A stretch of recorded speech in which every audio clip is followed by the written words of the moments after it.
Donna della Costa d'Avorio partorisce un bimbo non appena sbarcata sull'isola.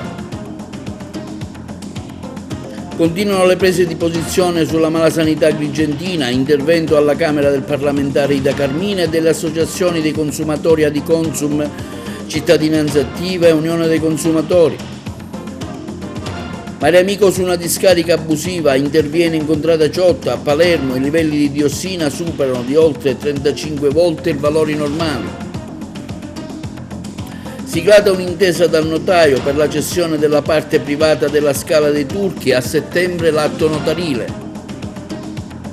Sagra del pane a San Biagio Platani, stasera sagra del melone giallo a Ioppolo Giancaxio. Panoramica sull'Agragas e sulle altre squadre agrigentine.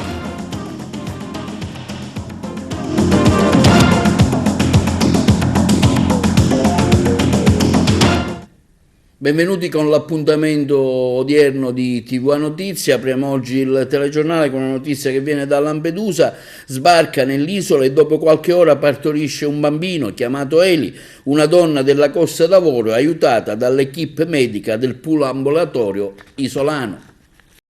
Il suo è stato il 26° sbarco di una giornata intensa a Lampedusa. Anni, questo è il nome di fantasia, di anni 32 della Costa d'Avorio, al 9° mese di gravidanza ha viaggiato con altre 40 persone in un barchino. I medici dell'ASP di Palermo, che al Molo Favarolo si è occupato del triage di tutti i migranti che sbarcano sull'isola, hanno subito disposto il trasferimento al poliambulatorio di Contrada Grecale a Lampedusa, dove poco prima di mezzanotte la donna ha messo alla luce un bambino di 2,8 grammi.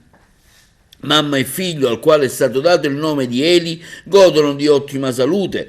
Diamo il benvenuto al piccolo e un forte abbraccio alla signora, ha dichiarato il commissario straordinario dell'ASP di Palermo, Daniela Faraoni, a tutto il personale del poliambulatorio che quotidianamente, con grande professionalità, assistono la popolazione residente, i tanti turisti e i migranti che sbarcano a Lampedusa. Va a loro il sentito ringraziamento per il lavoro che svolgono con molta dedizione. È stata l'equipe guidata dal ginecologo dell'ASP di Palermo, Ugo Polizzotti, a assistere la donna al parto nella scaletta chirurgica al primo piano del poliambulatorio, ad aiutare lo specialista, il pediatra Giacomo Marchese, il chirurgo Domenico Capizzi, il cardiologo Nicola Lamanna e le rianimatrici Angela Sferruzza e Daniela Palma, i medici della Guardia Medica Vlena Di Paolo e Alberto Spataro.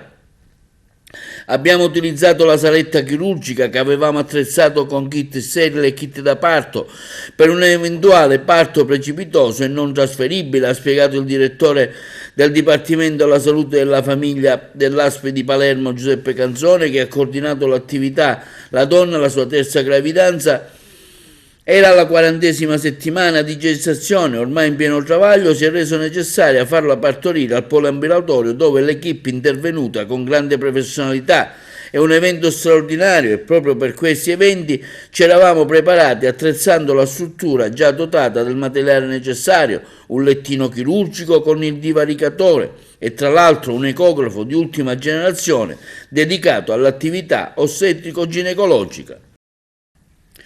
Il parlamentare Ida Carmina alla Camera sulla situazione emergenziale che si è venuta a creare presso l'ospedale di Agrigento dopo il sit-in avvenuto da parte dei sindaci 2 giorni fa. Sentiamolo in questo videomessaggio.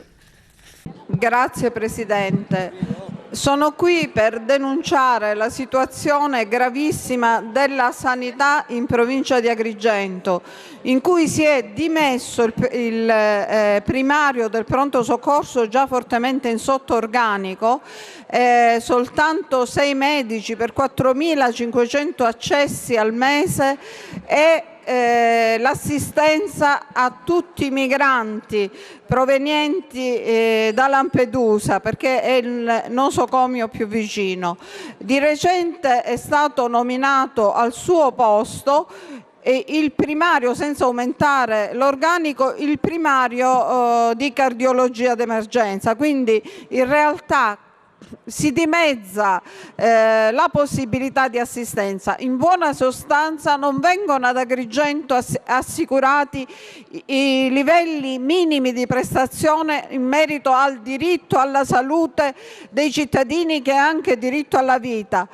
Chiedo al Ministro della Salute di intervenire con tutti i suoi poteri, perché il diritto alla salute dei cittadini, è vero che la competenza amministrativa è regionale, ma il diritto della salute è un diritto costituzionale che va garantito dal Ministro della Salute con parità di condizioni a tutti i cittadini. Non si può continuare a morire, perché di questo si tratta, in carenza di assistenza in una provincia così già fortemente disagiata. Oggi c'era il sit-in dei sindaci della provincia di Agrigento, quindi lo Stato deve a questo punto intervenire con tutte le sue possibilità, con tutte le misure adatte a garantire la vita dei cittadini italiani, siciliani e della provincia di Agrigento in particolare. Grazie. Grazie a lei, onorevole Carmina. E sulla sanità agrigentina intervengono le 3 associazioni dei consumatori, Adiconsum, Unione Nazionale Consumatori e Cittadinanza Attiva, il servizio. Nota stampa dell'Adiconsum, dell'Unione Nazionale Consumatori e di Cittadinanza Attiva in merito alla sanità pubblica sempre più privata. Abbiamo appreso dalla stampa regionale che il governatore Schifani, per fronteggiare l'emergenza relativa alle liste degli ospedali, avrebbe approvato un piano operativo che favorirebbe la collaborazione tra il pubblico e il privato.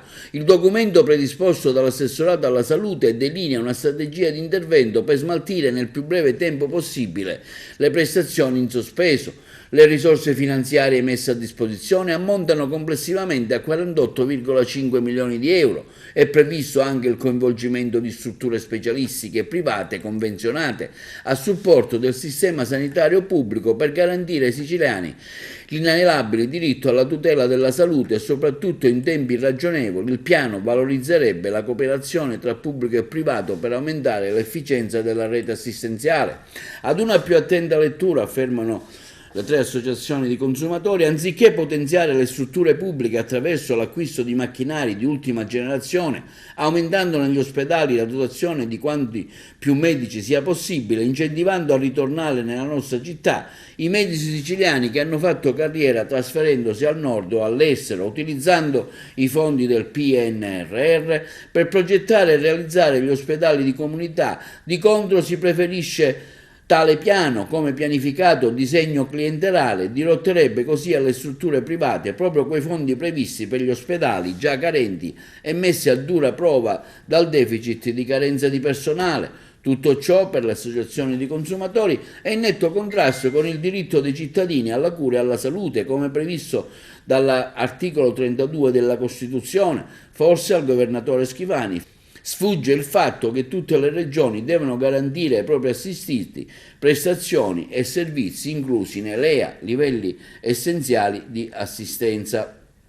Ad Agrigento, a seguito di conclamate e criticità che hanno portato alla ribalta il pronto soccorso San Giovanni di Dio, si è giunti drammaticamente al capolinea. 2 primari hanno accettato l'incarico di dirigere il pronto soccorso e dopo qualche giorno sono andati via. Plasticamente ciò appare come un paradosso: mentre i medici abbandonano per carenze strutturali e di organici il governo, i vertici regionali della sanità, di contro, impertinenti, restano attaccati alle lucrose poltrone senza alcun sussulto di dignità, azzeramento vertigistico, dimissioni, tutto ciò in perfetta linea con il detto siciliano «tantum uno è stato e un morto di cui su chianci». Di fronte a tale desolazione non potevamo che accogliere positivamente l'apprezzabile subitanea disponibilità del dottore Caramanno, primario della cardiologia e di emodinamica del nosocomio agrigentino, ad assumere a interim la dirigenza del pronto soccorso, nonché ai medici della cardiologia che hanno deciso di collaborarlo rinunciando anche alle ferie. Tuttavia, in merito alla dimensione assunta nella città proprio dalla questione salute, data la grave emergenza, passa persino in secondo piano la nomina di Agrigento capitale della cultura. A tal proposito appare assordante il silenzio del sindaco Miccichè, ancorché medico. È sin dalla sua elezione che Agrigento attende come un miracolo che il sindaco, sempre impegnato a presenziare convegni, manifestazioni e spettacoli di vario genere, faccia il sindaco nell'interesse soprattutto delle migliaia di famiglie che versano in situazioni di bisogno. Visto quanto accade, i cittadini si attendono che il sindaco Miccichè, ancorché medico e responsabile della salute pubblica in via del tutto eccezionale con un semplice atto di responsabilità, dovrebbe egli affiancare in modo volontario il primario dottor Caramanno nell'ardua impresa di soccorrere le centinaia di vite umane, suoi concittadini e non, che in ogni istante si recano per essere curati al pronto soccorso per le urgenze e emergenze. Questo quanto dichiarato dalle 3 associazioni di consumatori, Adiconsum, Unione Nazionale Consumatori e Cittadinanza Attiva. E passiamo alle notizie sull'ambiente. Nell'estate di 2 anni fa l'influencer Selvaggia Lucarelli, dopo un soggiorno a Noto, osò denigrare la Sicilia per la situazione di degrado diffuso, documentando discariche e rifiuti dovunque. Tale affronto provocò una levata di scudi dei siciliani che si sentirono offesi da questa sua denuncia. Purtroppo lei aveva ragione, molti siciliani sono degli incivili e non rispettano la propria terra. Ecco cosa succede in Contrada Ciotta, uno tra i più belli tratti della costa di Palma di Montechiaro. Qualche cafone ha abbandonato il divano di casa e altri rifiuti a pochi metri dal mare. I siciliani onesti ed educati, che sono la maggioranza, debbono isolare questi barbari, segnalare questi fatti e collaborare con le forze dell'ordine affinché si faccia terra bruciata intorno a loro. Questo quanto denunciato dall'associazione ambientalista Mariamico di Agrigento. E allarme diossina a Palermo, dato 35 volte superiore alla norma. Il servizio è di 35 volte superiore ai valori massimi consentiti la presenza di diossina nell'aria in alcune zone di Palermo, dopo l'incendio divampato lo scorso 24 luglio nella discarica di Bellolampo. Il dato è contenuto nell'ultimo rapporto dell'ARPA Sicilia, che ha eseguito i nuovi esami di campionamento dell'ambiente. In via Inserra il primo dato registrato il 24 luglio era di 939 grammi per metro cubo. Quello del 25 luglio nei pressi di Villa delle Ginestre in via Castellana, nel quartiere Borgonuovo, sale a 3.531 grammi per metro cubo. La durata del campionamento è stata di 48 ore. In una seconda zona di Palermo interessata dall'allarme diossina in via Costantino, il valore invece è pressoché nella norma, 116 per metro cubo. I risultati ottenuti indicano nel sito di via Costantino 28 una riduzione della concentrazione di diossine in aria dal 25 al 26 luglio, mentre nel campione prelevato a Villa delle Ginestre dal 25 al 27 luglio la formazione di diossina e furani e la loro presenza in aria ambiente. La differenza nelle concentrazioni determinate dai due punti di prelievo sembra coerente con le condizioni del vento. Le giornate del 24 e 25 luglio sono state infatti caratterizzate da venti provenienti soprattutto dai settori occidentali. In particolare il 24 luglio dalle ore serali e fino alla mezzanotte circa il vento proveniva soprattutto dal sud-ovest. Il 25 luglio la direzione del vento è stata variabile, spostandosi dal quadrante nord-occidentale a quello sud-occidentale. Dalla giornata del 26 luglio fino alle 9 del 28 luglio il vento proveniva prevalentemente da nord-ovest, condizione quest'ultima che può aver favorito lo spostamento delle masse d'aria dalla sorgente emissiva di Bellolampo verso il sito di campionamento di Villa delle Ginestre. L'agenzia nei prossimi giorni completerà le analisi in corso su altri campioni di aria prelevati dal 28 luglio al 2 agosto e avvierà le analisi di quelli campionati il 3 agosto. Si continua a parlare di Parco Letterario Luigi Pirandello ad Agrigento e dell'intensa attività culturale dello stesso, ma i problemi non mancano. Abbiamo intervistato il gestore dell'associazione Il Cerchio, che gestisce la struttura, ingegner Dino Barone.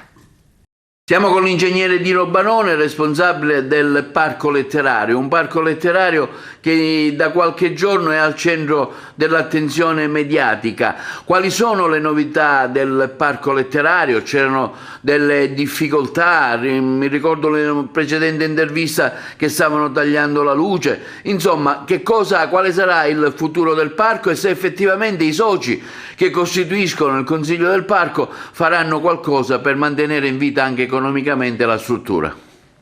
Sì, innanzitutto la luce ancora persiste per buona volontà dell'Enel Energia, che è la ditta erogatrice. Non so quando sarà il taglio, però per motivi precauzionali qualcuno ha rinunziato alle attività. Infatti stasera lo spettacolo bellissimo, che è uno dei più belli che si faccia in tutta l'estate, è stato annullato dal produttore ed è stata scelta una... Qual era lo spettacolo, mi scusi? Lo spettacolo era quello relativo alla Palladium, che è una società di formazione relativa ai canti e ai balli di Lia Minio, Accademia Palladium. Sì, di Favara, che ha scelto già per 2 o 3 anni la nostra location. e devo dire ho partecipato ho assistito come spettatore e in effetti è veramente qualcosa, è andata apprezzata dalla RAI e da Fininvest e da tutte le televisioni, e purtroppo abbiamo perduto questa grande occasione. Direbbe l'avvocato: ci pagheranno i danni, ma noi non siamo qui per farci pagare i danni. Noi dobbiamo dire qual è la verità, o cercare di dirla, perché nella vita non bisogna mai essere assoluti, ma cercare di. E allora cerchiamo di. Innanzitutto il Parco Letterario è stato fondato sulla base della programmazione negoziata, che viene dal grande Mitterrand, perché prima gli stati governavano ma senza programmazione negoziata. Il buon presidente Mitterrand e chi lo ha seguito in Italia, il governo Prodi, hanno inventato con la legge 662 la programmazione negoziata, che prevede che cosa? Che gli enti pubblici insieme ai privati possono governare il territorio, e quindi con il metodo della concertazione. E questo metodo della concertazione ci ha consentito di avere il massimo della concertazione negoziata, che è l'accordo di programma. Ma l'accordo di programma è una sorta di famiglia che già si mette insieme fra enti pubblici e enti privati e deve collaborare e mai essere monadi. Le monadi sono quelle che non hanno né porte né finestre, invece bisogna collaborare e non avere atteggiamenti, diciamo, ostruzionistici o banali. E questo, diciamo, purtroppo molte volte accade in questa governance del territorio agrigentino, in cui ancora non siamo molto abituati a questo senso della collaborazione. Siamo invece abituati alla strumentale competenza.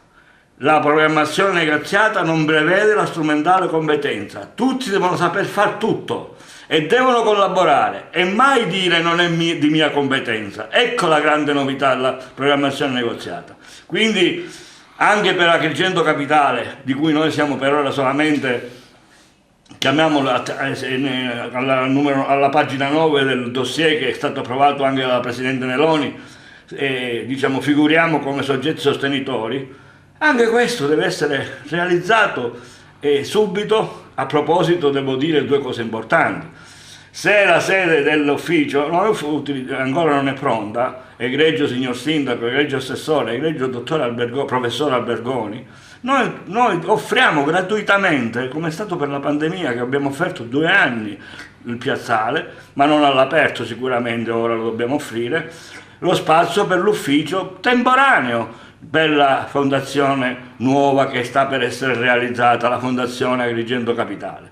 E tra l'altro abbiamo anche un'altra proposta importantissima che deve cercare di essere solo valutata dal signor Sindaco. Siccome avete voi questo problema finanziario nei confronti del Parco Letterario, circa 3.600.000 euro, noi offriamo non l'intera, diciamo, cifra, ma una parte, quella che sarà concordata nel Consiglio di amministrazione al momento della fondazione, una parte per entrare nella fondazione come Parco Letterario Luigi Pirandello, come subito ha indicato e suggerito il sindaco di Pescina, che è la città di Ignazio Silone, dove c'è il Parco Letterario Ignazio Silone. E quindi noi potremmo entrare di diritto, però voi avreste un debito inferiore e già sarebbe sanata una grossa parte. A noi interessano solo i soldi che dobbiamo dare ai nostri creditori, che si sono creati a causa delle vostre pendenze, che stiamo cercando di risolvere. Quindi andiamo all'attività. Le attività che quest'anno già sono state numerose, circa 40 attività in sole 7 mesi. Abbiamo cominciato già a gennaio con gli incontri istituzionali sul PNRR, sì, subito, con il sindaco, con tutti gli altri, diciamo, coloro che dirigono le varie istituzioni, e soprattutto quello che abbiamo fatto, per esempio il rapporto con gli studenti, oltre a quello che è successo poi in estate da maggio in poi con le rappresentazioni teatrali, ma soprattutto abbiamo incontrato gli studenti per dire che quest'anno è un anno importantissimo. C'è il 100° anniversario, ricorre il 100° anniversario, il 9 aprile ricorreva di 100 anni fa, della presentazione messa in scena con successo a Parigi di 6 personaggi in cerca d'autore, che è il manifesto del teatro mondiale e del teatro che ha avuto in Pirandello il più grande drammaturgo europeo. A Real Monte la Scala dei Turchi, per la parte privata del dottor Sciabarrà, sarà donata alla comunità realmontina. Un incontro è avvenuto presso uno studio notarile, ne ha siglato la volontà. Entro il prossimo mese di settembre l'atto verrà formalizzato, presente anche i legali delle parti, il servizio. L'amministrazione comunale di Realmonte, guidata dall'avvocato Sabrina Lattuca, compie un altro passo importante. Ieri mattina, presso lo studio del notaio Giuseppe Fanara, il primo cittadino della città della Scala dei Turchi, insieme al dottor Sciabarrà, proprietario di una parte dell'area che interessa il sito, unitamente ai legali avvocato Vincenzo Caponnetto e Antonio Maria Cremona, hanno dato incarico allo stesso notaio di predisporre l'atto di trasferimento della Scala dei Turchi, di proprietà dello stesso Sciabarrà, al comune di Realmonte e quindi all'intera collettività. Entro i primi giorni del prossimo mese di settembre l'atto verrà sottoscritto dalle parti, ponendo fine a una querela che procedeva da lungo tempo. E passiamo ora agli eventi. A San Biagio Plantani, nella splendida cornice delle architetture effimere degli archi d'estate, si svolgerà dal 10 al 12 agosto la Festa del Pane, una vetrina del turismo e dei prodotti agroalimentari dei Sicani, il servizio. A San Biagio Plantani, nella splendida cornice delle architetture effimere degli archi d'estate, si svolgerà dal 10 al 12 agosto la Festa del Pane, una vetrina del turismo e dei prodotti agroalimentari dei Sicani, sotto l'insegna della rete d'impresa denominata Sapere di Pane, Sapore di Olio, nata attraverso l'azione dei GAL Sicani, creazione di rete della filiera agroalimentare. La manifestazione accenderà i riflettori sulla qualità delle produzioni agroalimentari e sulle sinergie tra il territorio, turismo ed enogastronomia.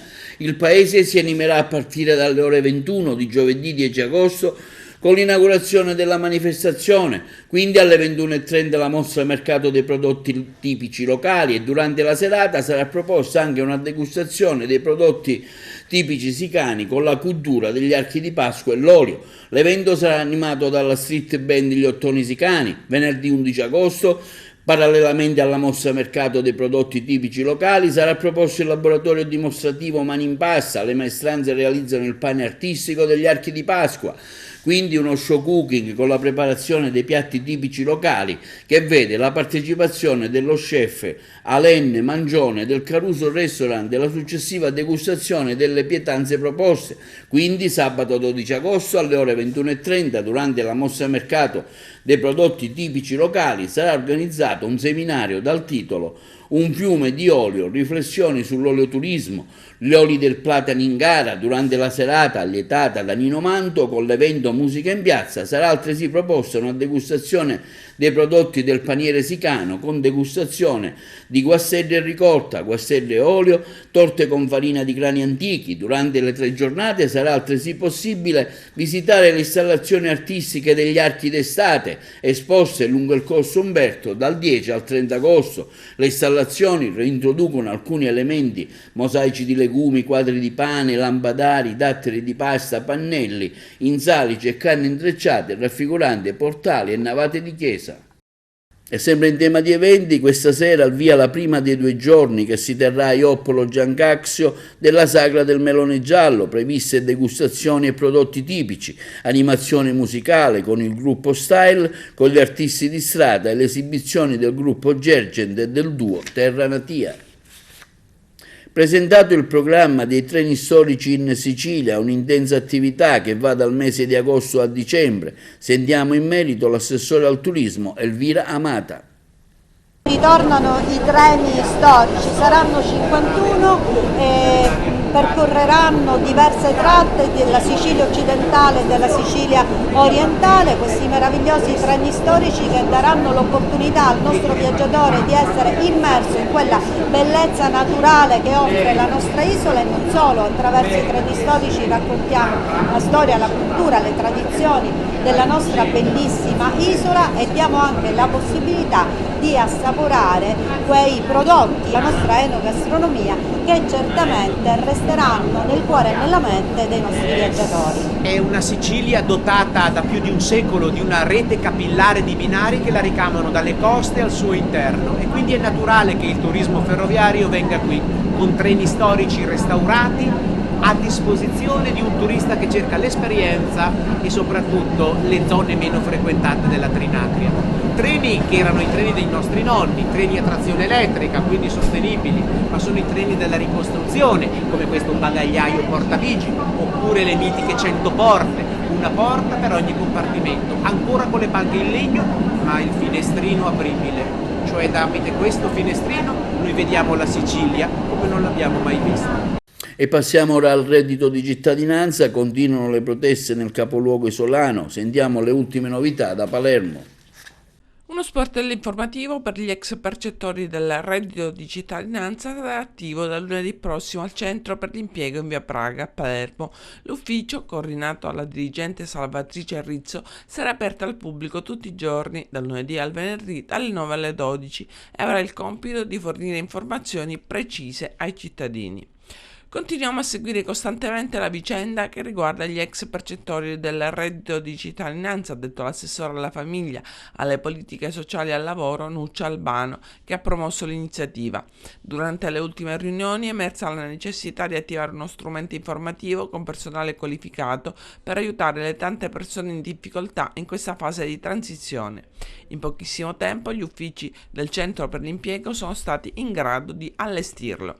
E sempre a Palermo gli assessori comunali alle politiche sociali Rosi Pennilo e alle attività produttive e lavoro Giuliano Forzinetti, insieme al presidente della quarta commissione Salvo Imperiale, hanno convocato i vertici dell'INPS, del Centro per l'Impiego e dei servizi sociali territoriali per fare il punto sull'emergenza provocata dalla revoca del reddito di cittadinanza e adottare iniziative congiunte in attesa dell'arrivo delle nuove misure governative.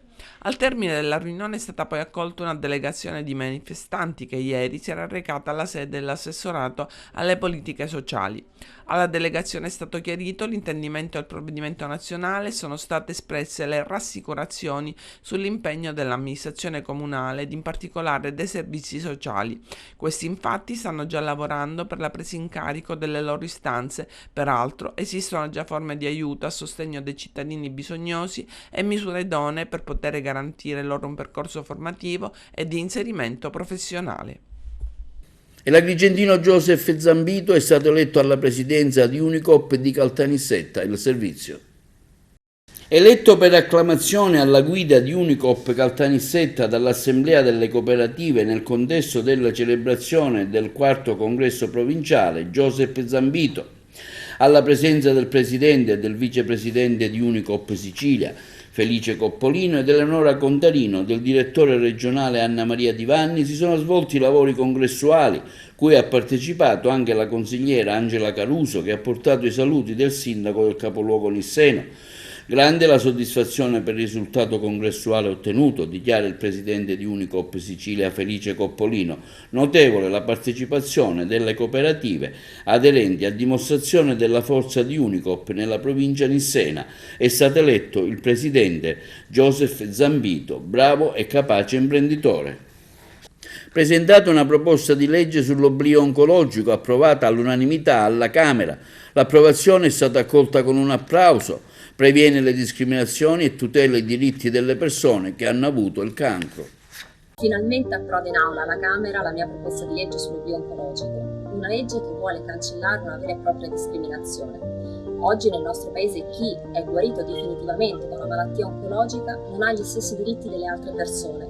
Non li ha quando va a chiedere un mutuo in banca per la casa o un prestito per comprare la macchina, se vuole stipulare una polizza vita o l'assicurazione medica, nemmeno se vuole adottare un bambino. È il momento anche da noi di voltare pagina e cancellare questa ingiustizia, così come hanno fatto già altri paesi europei. Questa norma, afferma Saverio Cinieri, presidente AIOM, può porre il nostro paese all'avanguardia in Europa nella tutela delle persone colpite dal cancro e che hanno superato la malattia. Dopo l'approvazione definitiva da parte del Senato, i guariti dal cancro non saranno più discriminati nella vita sociale, professionale o familiare. Viene attribuita al garante per la protezione dei dati personali la funzione di vigilanza sulla corretta applicazione delle nuove disposizioni. Oggi, grazie all'innovazione tecnologica e agli importanti risultati della ricerca scientifica, sono 3,6 milioni le persone che vivono in Italia dopo una diagnosi di tumore, spiega Giordano Beretta, presidente Fondazione AIOM. Oltre 1 milione può essere considerato guarito, per questo è indispensabile permettere ai pazienti di godere di una vita libera e completa dopo la fine delle cure. Negli ultimi 2 anni la Fondazione AIOM ha lanciato una campagna informativa #Io non sono il mio tumore, che ha visto una raccolta firme che ha superato le 107.000 adesioni. Esprimono gratitudine anche pazienti ed ex pazienti diretti interessati. Per la Federazione delle Associazioni di Volontariato in Oncologia, con la legge vengono cancellati lo stigma cancro uguale morte e lo stigma cancro uguale malattia incurabile. Il testo, sottolinea Elisabetta Iannelli, segretario generale FAVO, afferma il riconoscimento di un diritto universale, il ritorno alla vita dopo il cancro, liberi di contrarre un mutuo, di stipulare un'assicurazione, di adottare un figlio senza più limiti. E questa, secondo il presidente della Commissione Affari Sociali e Salute Ugo Cappellacci, la rivoluzione della proposta di legge sull'oblio oncologico. Dietro ai numeri ci sono persone, storie di vita, famiglie che possono finalmente ricominciare il loro cammino. Durante l'esame del provvedimento, sottolinea Maria Elena Boschi, relatrice del provvedimento, abbiamo lavorato in piena sintonia e condivisione con tutti i gruppi, arrivando all'unanimità di consenso. Lo dobbiamo ai cittadini, vogliamo e dobbiamo dimostrare che lo Stato è dalla loro parte. Linea alla regia per gli spot pubblicitari. E sentiamo le ultime novità che riguardano le vicende giudiziarie del boss Matteo Messina Denaro, catturato dopo una lunga latitanza di 30 anni lo scorso 16 gennaio. Hanno respinto le accuse davanti al Tribunale del Riesame, al quale hanno chiesto la revoca dei domiciliari il consigliere comunale di Mazzara del Vallo Giorgio Randazzo e il carabiniere Luigi Pirollo, coinvolti nell'inchiesta sulla sottrazione di documenti riservati sulla cattura del boss Matteo Messina Denaro. Il consigliere Randazzo è accusato di ricettazione, il carabiniere, che avrebbe materialmente trafugato i file, risponde invece di accesso abusivo al sistema informatico e di violazione del segreto d'ufficio. Pirollo ha sostenuto davanti ai giudici che l'accesso al server rientrava tra le sue prerogative e che non c'è prova che la consultazione dei dati avesse un fine illegittimo. Randazzo ha invece puntato sul suo essere incensurato e sul fatto che gli inquirenti non gli avrebbero trovato i file trafugati, eccependo anche l'incompetenza dell'autorità giudiziaria palermitana, visto che l'eventuale reato sarebbe stato commesso a Mazzara del Vallo. La decisione del riesame è prevista pertanto per la prossima settimana.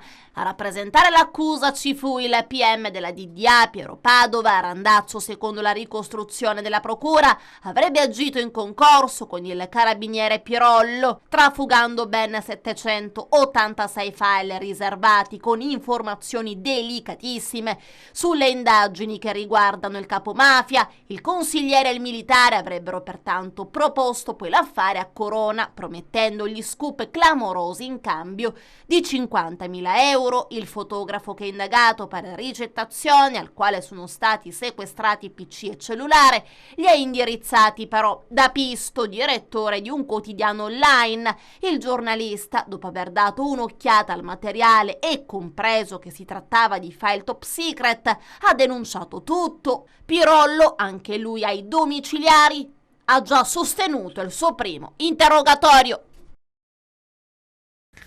Un incendio ha interessato la piccola isola di Levanzo nel comprensorio di Favignana, fortunatamente circoscritto. Sentiamo in merito il sindaco di Favignana, Francesco Forgione.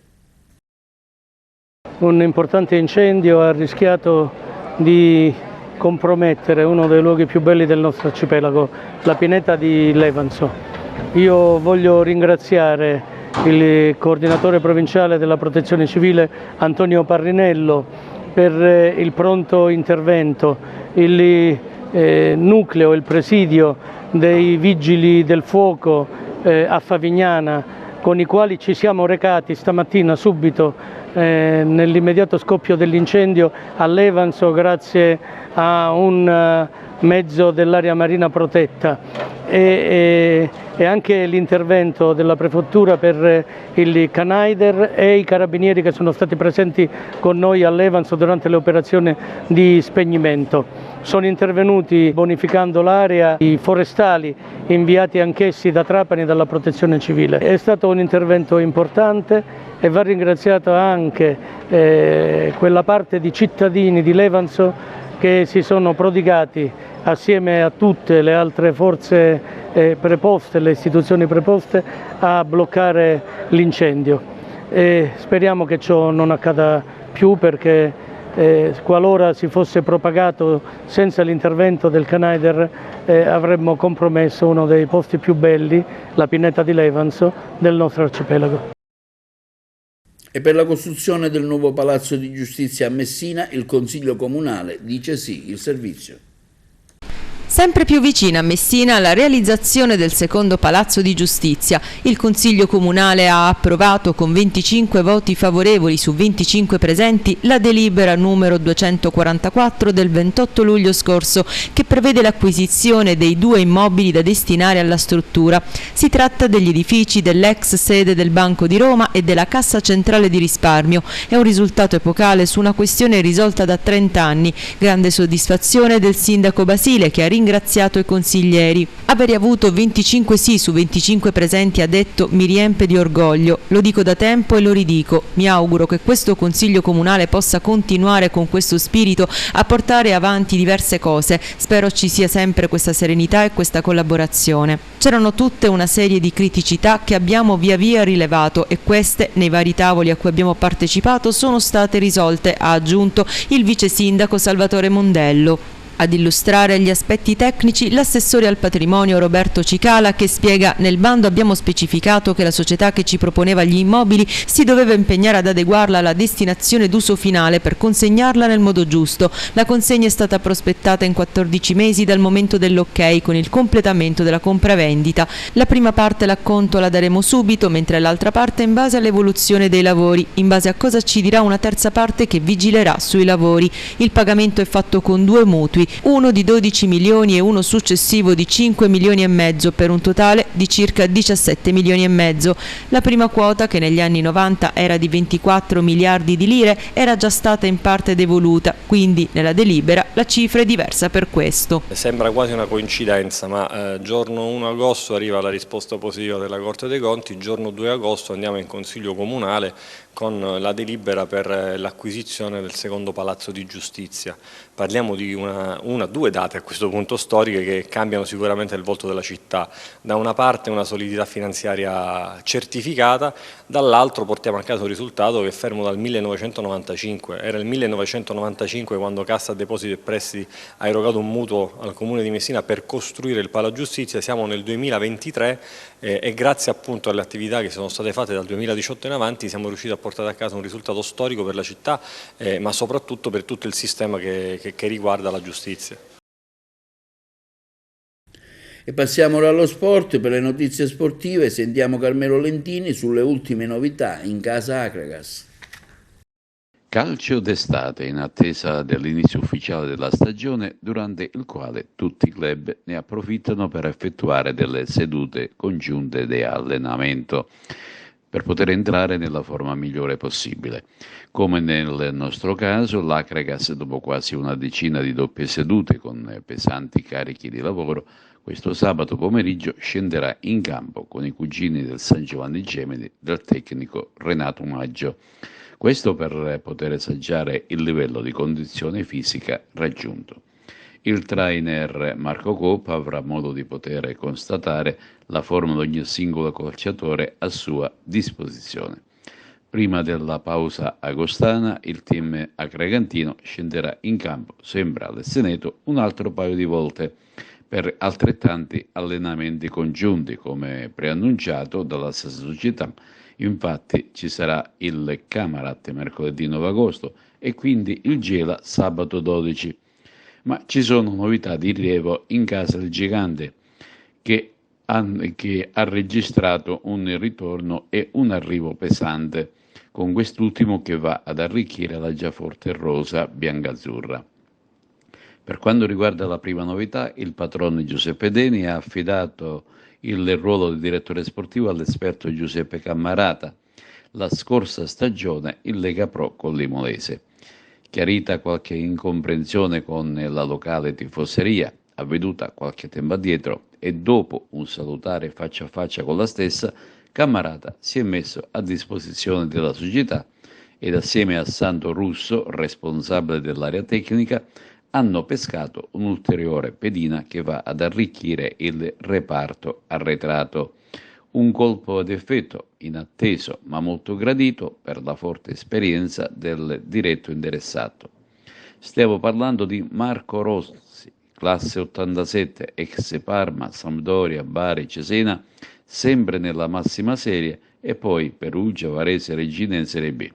In totale Marco Rossi ha collezionato 273 presenze con 5 reti tra la Serie A e la Serie B e ultimamente in Serie C.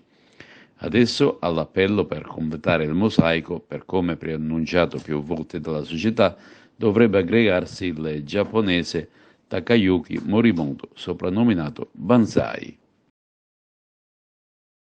E sempre lo stesso Carmelo Lentini ci fa una panoramica sulle altre squadre agrigentine. Per quanto riguarda le altre agrigentine di D, il Licata del riconfermato Pippo Romano comunica ufficialmente gli arrivi di Federico Vari, che è un attaccante del 2001, che oltre a esordire in Lega Pro con la Viterbese, può vantare più di 100 presenze in Serie D con le maglie di Rieti, Lanusei, Vibonese e Nuova Floridia. È arrivato anche Flavio Francia, un centrocampista del 2002, che ha svolto tutta la sua attività giovanile alla Lazio, per poi passare al Cosenza. Inoltre c'è Alessio Murgia, di origini sarde, classe 97, ha vestito per 8 anni la maglia del Cagliari e che ha svolto tutta la sua trafila nel settore giovanile. Per quanto riguarda sempre lo stesso Murgia, in Serie D ha vestito le maglie di Budoni, Sanremese, Carboni e Aprile. Poi c'è il toro argentino Valentin Abercon, classe 95, dopo una parentesi in Romania, in Italia è venuto a giocare con il Lamezia e la Putiolana. Riconfermati invece Nicola Garau, un difensore classe 2003 Scuola Cagliari, e il capitano Giulio Orlando, oltre i già citati Rotulo e Minacori. La squadra attualmente si trova in ritiro ad Enna. Per quanto riguarda il Canicattì, la squadra biancorossa ha effettuato in settimana un lavoro congiunto con il Sant'Agata allo stadio saraceno di Ravanusa e che ha visto le due squadre terminare con il risultato di 2-2.